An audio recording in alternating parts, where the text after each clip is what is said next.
우리 옆에 계신 분들과 한번 인사할까요? 부흥을 사모합시다. 네, 부흥을 사모합시다.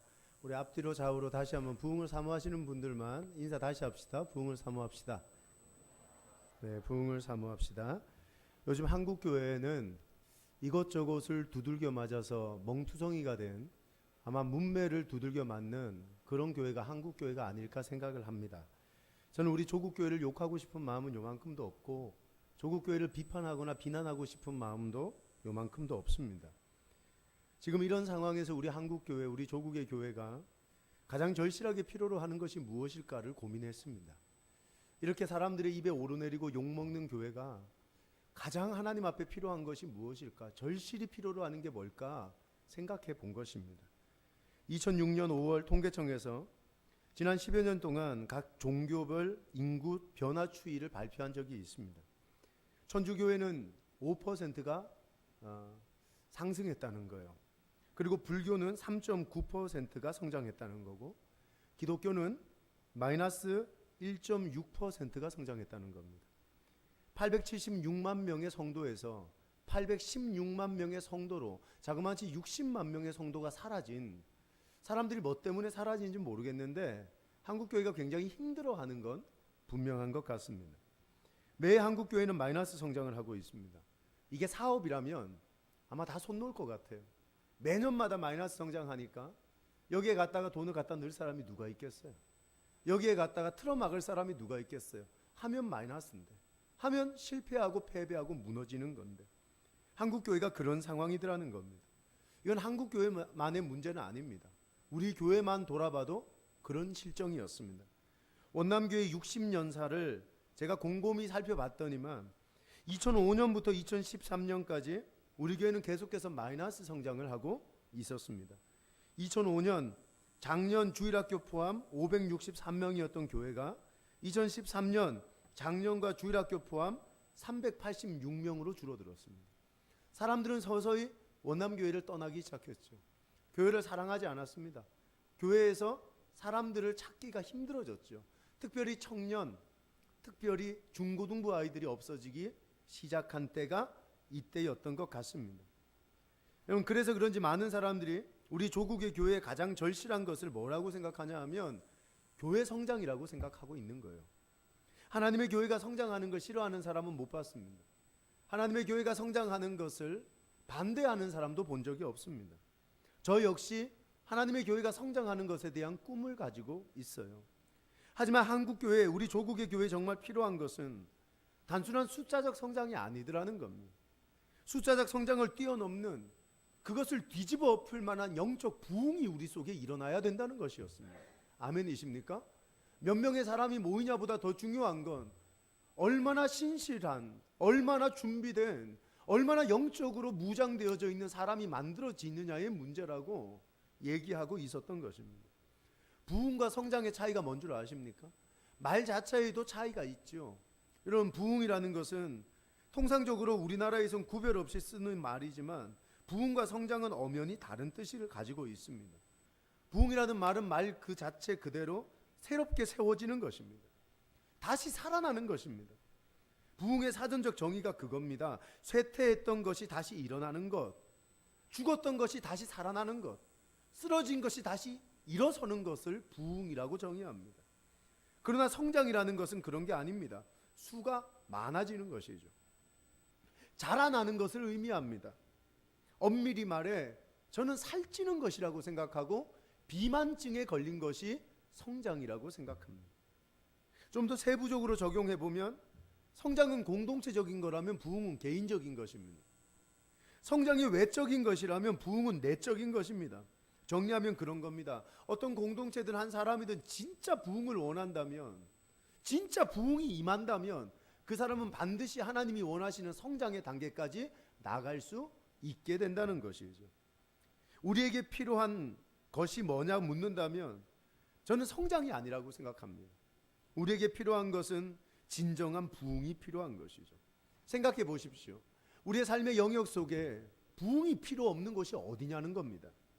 우리는 내 가정의 부흥을 요구하고 있습니다. 우리는 내 교회의 부흥을 요구하고 있습니다.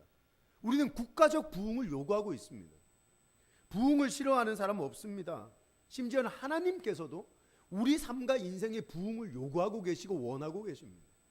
하나님은 당신의 가정이 부흥하기를 원하시고, 당신의 가정이 새로워지기를 바라시고, 우리의 교회가, 이 나라가 부흥하기를 원하고 계십니다. 부흥을 원하지만 부흥이 되더냐는 겁니다. 부흥을 소망하지만 부흥을 경험하는 사람이 누가 있냐는 겁니다. 저는 오늘 이 말씀을 보면서 내가 진짜 부흥하는 비결을 알아야 부흥할 수 있지 않을까, 이 생각과 고민을 가지고 말씀을 준비했습니다. 오늘 느헤미야 8장은요, 부흥의 비결이 소개되어져 있는 장입니다. 우리가 그토록 바라고 소망하는, 언제 어떻게 부흥이 일어날까 라는 것이 오늘 느헤미야 8장에 너무나도 잘 나와 있다는 겁니다. 2500년 전의 사람이었습니다. 수문앞 광장에서의 이 부흥운동을 통해서 이 시대의 새로운 영적 부흥의 비결을 발견할 수 있는 우리 청년들, 우리 성도들이 되시기를 예수님의 이름으로 소망합니다. 여러분, 부흥을 원하십니까? 다시 한번, 부흥을 원하십니까? 억지로 하지 마시고 다시 한번, 부흥을 원하십니까? 이 비결을 발견하는 시간 되기를 바랍니다. 한번 따라합시다. 기쁨으로 모이자. 1절 말씀 한번 읽어볼까요? 1절. 자, 시작. 이스라엘 자손이 자기들의 성읍에 거주하였더니 일곱째 달에 이르러 모든 백성이 일제히 수문 앞 광장에 모여 학사 에스라에게 여호와께서 이스라엘에게 명령하신 모세의 율법책을 가져오기를 청하매. 여러분, 이 모임, 이 이스라엘 백성들의 모임은 조직적 홍보의 결과가 아니었습니다. 야, 우리 사람 한번 모아보자. 그래서 여기에 사람으로 가득 채워보자. 조직적으로 홍보해서 이 사람들이 여기 모인 게 아니라는 겁니다. 오늘 이스라엘 백성들은 70년간 바벨론의 포로 생활을 하면서 하나님의 말씀에 대한 각성의식이 일어나기 시작했던 것 같습니다. I.C. 스프롤이라는 신학자가 아주 굉장한 말을 했는데 이걸 한번 읽어봤으면 좋겠어요. 자, 시작. 우리가 말씀에 대한 진실한 그리움을 가지기 위해서는 말씀이 없는 절망에 이르러 보아야 한다. 오늘 이스라엘 백성들이 말씀에 대한 사모함을 가지고 있었다는 겁니다. 말씀에 대한 각성의식을 가지고 있었다는 겁니다. 그게 왜 그런가 해서 봤더니만 지난 70년 동안 바벨론의 포로 생활을 하면서 우린 하나님의 말씀 없이는 살 수 없는 사람들이야. 우린 그 절망 속에서 하나님의 말씀이 소망이 있어야 돼. 하나님의 말씀을 기대해야 돼. 여기에 대한 각성의식이 이스라엘 백성들 속에 일어났다는 것이죠. 사랑하는 여러분, 이런 각성을 가지고 있었음에도 불구하고 이스라엘 백성들은 먹고 살기 위해 농사지었습니다. 이스라엘 백성들은 자신의 치안과 안보를 위해서 성벽 재건을 한다는 이유에 여념이 없었던 것입니다. 하나님의 말씀을 돌아볼 만한 여력이 없었던 것이죠.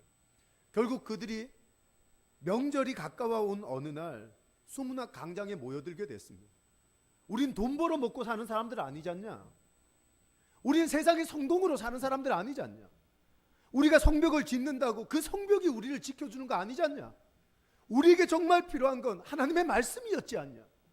지난 70년 동안 이스라엘이 무너지고 깨어지고 부서진 이유가 돈이 없어서였냐? 성공이 없어서였냐? 아니었다는 거야. 하나님의 말씀이 죽은 상황에서 이스라엘은 쓰러질 수밖에 없었다는 거야. 일제히 스스로가 수문학 광장으로 모여들기 시작했던 것입니다. 사랑하는 여러분, 수문학 광장의 부흥은 이렇게 시작되었습니다. 여러분, 교회는 언제 부흥이 임하냐? 어쨌든 교회는 모여야 부흥의 역사가 일어나는 것입니다. 아멘이십니까? 어떤 자발적 모임이든 누군가의 이끌림에 의해서든 모여야 은혜도 받고 부흥도 체험할 수 있게 된다는 것이죠. 교회는 와야 은혜도 받잖아요. 와서 말씀 들어야 성령의 충만함도 경험하게 되잖아요. 아무리 좋은 잔치가 있어도 참석하지 않으면 아무짝에도 쓸모없거든요. 어떤 목사님이 계신다고 쳐보십시다. 입만 열리면 불이 나갑니다. 능력이 얼마나 있는지 설교만 하면 뒤집어지고 설교만 하면 회개의 역사가 임합니다. 근데 아무리 불덩이가 터져나가는 설교 중에도 사람이 안 모이면 어떻게 됩니까? 그 아무짝에도 쓸모없는 거거든요. 사랑하는 여러분, 히브리서 말씀을 깊이 한번 묵상합시다. 히브리서 10장 24절 25절, 서로 돌아보아 사랑과 선행을 격려하며 모이기를 피하는 어떤 사람들의 습관과 같이 하지 말고 오직 권하여 그날이 가까움을 볼수록 더욱 그리하자. 말세가 되면 사람들이 모이기를 패한다는 것입니다. 시간이 지나 주님 오실 날이 가까우면 야, 교회는 왜 가냐 이겁니다. 우리 집에서 인터넷으로 예배드리면 되지 않냐? 야, 모여서 뭐 하려고 기도하냐? 각자 기도하면 되지 않냐? 공동체성이 무시되고 교회론이 뒤흔들리는 세상을 살게 될 것이라는 겁니다. 여러분, 모이기를 패하는 생각은 마귀적 사고입니다. 마귀는 하나님의 교회가 모이는 걸 싫어합니다. 왜냐하면 모이면 능력이 있거든요. 모이면 영적인 힘을 가지거든요. 그래서 마귀는 어쩌둥둥 모이는 것을 패하려고 만드는 것입니다. 그 사고에 우리가 넘어가는 겁니다. 그 생각에 우리가 쓰러지는 겁니다. 맞다, 모여서 뭐 하려고 그러냐? 숫자 자랑하려고 그러냐? 모여서 무슨 힘이 있냐? 우리 각자 집에서 하자. 여러분, 하지만 그거 아셔야 됩니다. 초대교회 오순절 마가의 다락방에 초대교회 120문도는 모여서 기도했습니다. 모여서 예배드렸습니다. 그때 역사상 있을 수 없고 찾을 수 없는 성령의 역사가 그들에게 임하는 것입니다. 우리 원남 청년부, 우리 오투 청년부, 우리 원남교회 성도들은 모이는 일에 힘쓰는 은혜가 있기를 축복합니다. 그때 이 예배가 능력 있는 예배가 될 것입니다. 성령의 임재가 있고 성령의 기름 부음이 있고 성령의 바람이 부는 은혜가 있는 예배가 되게끔 되는 것입니다. 여러분, 성공적인 그리스도인으로 살려면 모이는 일에 힘써야 되는 것이죠. 전 이걸 영적 노출법이라고 생각합니다. 제가 책 한 권을 읽었는데 그 책 제목이 재미있습니다. 영어 공부 절대로 하지 마라. 뭐 이런 책이었어요. 야, 이거 영어 공부 안 하고 손 안 대고 코 풀 수 있는 방법이 있겠구나 라는 생각에 저는 그런 책 보면 바로 사버리거든요. 그 책을 샀습니다. 좀 쉽게 영어를 익힐 수 있는 방법이 있을까 해서. 근데 그 책의 내용이 뭔지 압니까?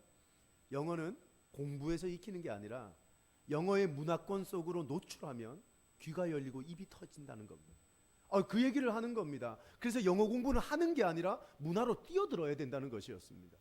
여러분, 우리가 모임을 사모하고 이 모임에 나와야 되는 이유가 뭐냐 하면, 여러분, 말씀이 떨어지는 곳에 자신을 노출해야 은혜 받을 거 아닙니까? 아멘이십니까? 여러분, 성령께서 임재하시는 곳에 내가 가야, 나를 노출시켜야 그 노출에 의해 은혜가 임재되는 것입니다. 우리가 오늘 이 대예배 가운데 오는 이유가 뭡니까? 노출하는 거거든요. 나를 드러내는 거거든요. 주여, 내가 말씀이 떨어지는 곳에 가기를 원합니다. 아멘이십니까? 여러분, 그래서 대모임을 하게 되는 것이죠. 여러분, 많은 사람들이 노출돼야 은혜 받는다는 걸 잘 모르고 있는 것 같아요. 결코 모임의 힘을 과소평가하지 마십시오. 모이면 역사가 일어납니다. 이거 하나님의 말씀이거든요. 우리 교회는 다 좋은데 생각보다 이 모이는 게 좀 안 되는 교회입니다. 다들 먼데 사십니다. 저희 교회가 이 로컬 처치인 것 같은데 아니에요. 전국구예요, 전국구. 경기도 전체에 흩어져 있습니다. 멀게는 의정부, 양주, 저 밑으로는 광주, 전라도 말고 경기도요. 여러분, 그렇게 흩어져 있습니다. 많은 분들이 주일만 되면 지하철 타고 버스 타고 자동차 타고 여기까지 오시는 거예요.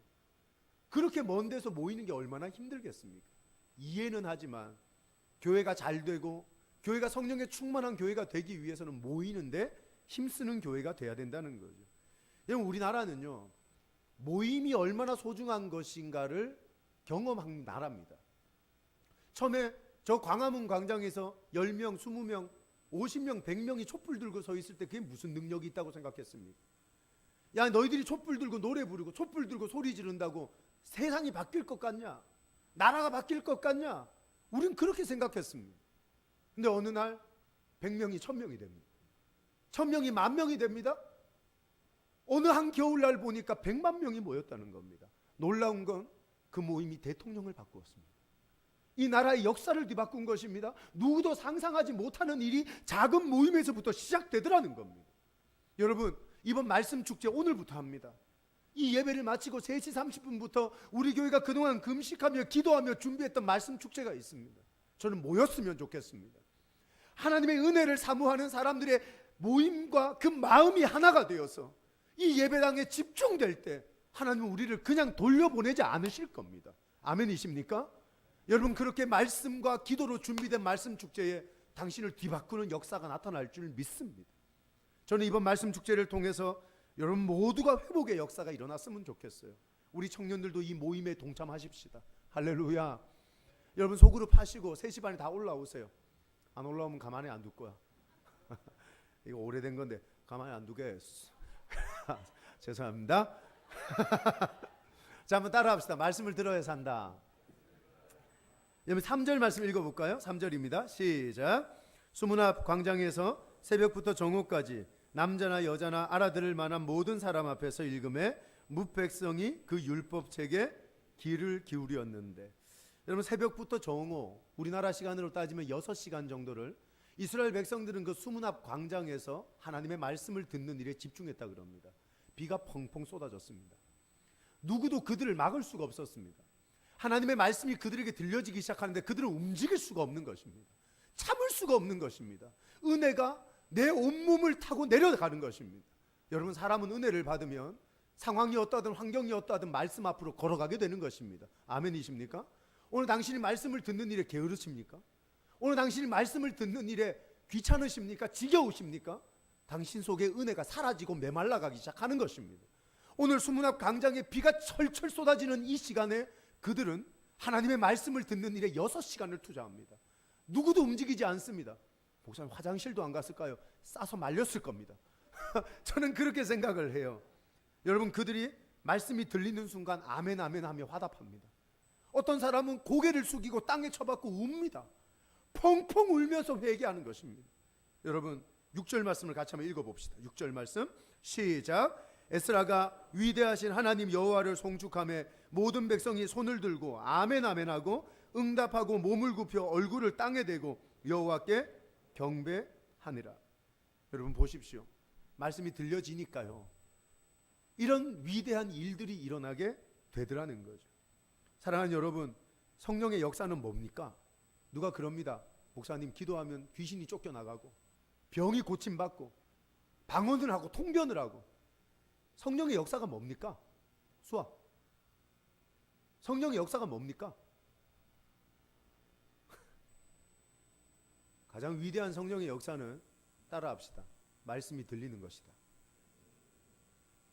성령은 귀신을 쫓아내기 이전에, 병을 고치기 이전에, 우리에게 은사를 부으시기 이전에 우리의 귀를 열고 우리의 신비에 하나님의 말씀을 새겨버리는 것입니다. 아멘이십니까? 오늘 우리의 예배에 하나님의 말씀이 들리는 사람이 있으면 그 사람은 지금 성령이 역사하고 있는 것입니다. 오늘 이 자리에 100명이 앉아있든 150명이 앉아있든 똑같이 예배 드리려고 앉아있는데 듣는 사람이 있고 안 듣는 사람이 있을 겁니다. 들리는 사람이 있고 들리지 않는 사람이 있을 겁니다. 차이는 뭡니까? 성령이 그의 귀를 연 것과 그냥 내가 한번 예배 드리려고 찾아온 것입니다. 사랑하는 여러분, 저는 여러분의 평생에 예배 드리되 성령이 여러분의 귀를 여시는 은혜가 있기를 예수님의 이름으로 축복합니다. 그게 진짜 축복이거든요. 하나님의 말씀이 들리면요, 인생이 달라집니다. 여러분, 머리 큰 동물을 바꿀 수 있는 게 뭐라고 생각하세요? 내 자식들 고1, 중2인데 이 새끼들 머리가 좀 컸습니다. 단단합니다. 아빠 말 들을 것 같아요? 중학교 2학년짜리한테 이거 해라 그러면 아빠 니나 하세요 그럽니다. 진짜예요. 고등학교 1학년짜리한테 뭐라 그러면 생깝니다. 인간 취급도 안 해요. 그냥 집 나가버려요. 여러분, 머리 큰 동물들을 바꿀 수 있는 방법이 뭡니까? 저기 우리 집사님 앉아 계신데 집사님 자식이 집사님 말 듣든가요? 준모 듣습니까? 안 듣죠? 근데 그거 아십니까? 인간은 나를 창조하신 하나님의 말씀이 들릴 때 고쳐집니다. 여기 아멘 하셔야 됩니다. 아멘이십니까? 내 삶에 더러운 악습들이 많았습니다. 중학교를 다니면서 우리 엄마는 그랬습니다. 기용이가 친구를 잘못 만나서 나쁜 길로 들어갔다. 근데 나는 아무리 묵상하고 생각해도 내 친구들이 나를 잘못 만난 것입니다. 걔들의 인생이 저 때문에 굉장히 힘들어졌을 것 같아요. 근데 그렇게 고쳐지지 않던 더러운 악습들이 많았습니다. 술도 담배도 세상적인 것들도. 24살에 예수를 만나고 말씀을 들었는데 고쳐지기 시작합니다. 내가 끊으려고 한 게 아닙니다. 하나님은 스스로 끊게 만드셨습니다. 말씀의 능력이고 말씀의 권능인 것이죠. 히브리서 4장 12절이 그거 얘기하는 겁니다. 소망하는 마음으로 읽어봅시다. 이 말씀의 능력이 내게 나타나기를 소망한다면 시작. 하나님의 말씀은 살아있는 활력이 있고 좌우의 날선 어떤 검보다 예리하여 홍과 영과 및 관절과 골수를 찔러 쪼개기까지 하며 또 마음의 생각과 뜻을 판단하나니. 사랑하는 여러분, 우리를 바꾸는 건 내 혼과 영을 찔러 쪼개는 하나님의 말씀이고, 내 생각과 내 관절과 골수까지도 찔러 쪼개는 능력이 있는 하나님의 말씀이 들릴 때 우리는 고쳐지게 되는 것입니다. 우리 청년부 아이 중에 제가 남자 아이들이 저한테 편지 쓰고 이런 거 제일 싫어합니다. 상균이라는 형제가 저한테 이 편지를 하나 보냈어요. 상균이 아세요? 한국말 잘 못합니다. 이거 해석하는데 3일 걸렸어요. 이렇게 적었습니다. 제가 원남교회를 다니기로 결심하게 된 계기에는 목사님의 설교가 큰 몫을 했습니다. 그때 저는 믿음이라고는 없었을 때였는데 그냥 당시에는 목사님의 강의라고 생각을 했었던 설교에 푹 빠져 있었습니다. 차츰 믿음이 생기고 금요 집회를 처음 온 날 저는 잊을 수가 없습니다. 그때부터 거의 매주마다 빠짐없이 금요 집회에 나왔던 것 같습니다. 목사님의 말씀이 좋고 예배하는 게 행복하고 말씀이 나를 고친다는 확신이 들었습니다. 하나님이 하신 거지만 이 교회를 만나고 목사님을 만난 것이 제게는 최고의 축복입니다. 제 삶의 가장 위대한 변화는 왜 내가 살아야 하는지에 대한 고민을 하게 되었습니다. 술에 빠져 살던 대학생활의 초창기 술도 끊고 친구들에 휘둘리며 살아왔던 제 대학생활이 이제는 하나님에게 붙들려 하나님에게 휘둘리는 인생이 됐습니다. 그리고 이 아이가 이 편지를 남기고 고향으로 갔습니다. 여러분, 저는 이런 공동체가 좋습니다. 주의 말씀이 들릴 때 그 말씀에 반응할 줄 아는 공동체가 살아있는 거거든요. 아멘이세요? 오늘 하나님 말씀이 들리세요? 예언자매? 호피 오늘 막 아무나 막 소화 안 되는 호피 치마를 또 입고 오셨어. 말씀이 들리세요? 저렇게 들리면 반응하는 것입니다. 우리 청년부를 담당하는 김영인 전도사님, 제가 처음에 한성교회 2014년 7월 달에 갔을 때 전사님 처음 만났습니다. 2009년도였구나. 2009년 갔을 때 처음 만났습니다. 저 친구한테 전화 신방을 했죠. 영인 형제, 교회 오셔야지요. 교회를 잘 안 나왔어요. 그 영인 형제가 저한테 했던 말이 뭐냐 하면, 나한테 이런 전화 하지 마세요. 저는 교회에 상처가 있고 돈도 벌어야 되고 왜 나한테 그런 얘기를 자꾸 하냐고. 그런 얘기 할 거면 전화도 하지 말라고 나한테. 저 아이가 8월 첫째 주부터 교회를 오기 시작했습니다. 목사가 바뀌었다 그러니까 소망을 가지고 한번 왔겠지. 근데 설교를 들으니까 이게 탁월한 거야. 비웃으셔도 상관없습니다. 예배 드리는 자세가요, 처음에 이랬어요. 근데 점점점 이렇게 세워지는 거예요, 이렇게. 그리고 8월 15일 날 수련회를 갔어요. 수련회를 딱 갔는데 한 30명 갔거든요, 수련회를. 김영인 전사님이 가운데 이렇게 앉아 있었어요. 설교를 한참 하는데 저 아이 눈이 들썩이기 시작하는 겁니다. 저 아이 어깨가 들썩이기 시작하는 겁니다. 제가 설교를 하다가 제 마음속에 그랬습니다. 오늘 저 자식 저거는 변화가 임하겠다. 아니나 다를까 설교를 마치고 기도회를 하는데 한가운데 무릎을 꿇고 소리를 질러대기 시작하는 겁니다. 괴물같이. 생긴 것도 슈렉같이 생겼잖아요. 하나님 이러면서 고개를 쳐박고 펑펑 우는데 감당이 안 되는 은혜를 받은 것 같아요. 그리고 저 친구가 신학을 공부했습니다. 원래 딴따라였어요. 재즈 드럼을 전공해서 드럼 잘 칩니다, 여러분. 아직 못 보셨죠? 재즈 드럼 멋지게 칩니다. 쓱쓱 긁으면서 쑥쑥쑥 긁으면서 축축축 긁으면서 칩니다. 근데 저 친구가 그걸 내려놓고 목사가 된 것입니다.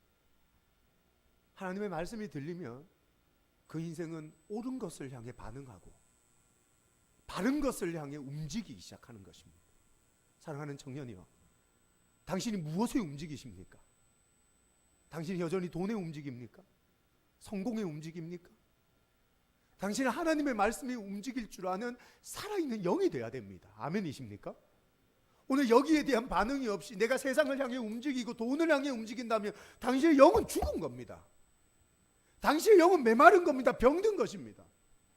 오늘 주의 말씀이 당신을 움직이지 못한다면 그 세상 어떤 것도 당신을 변화시키지도 못하고 당신 바꾸지도 못합니다. 오늘 이 예배에 주의 말씀이 들려서 당신의 삶에 위대한 변화의 역사가 일어날 수 있기를 축복합니다. 제가 왜 이 얘기를 하겠습니까? 오늘부터 이루어지는 축제가 말씀 축제입니다.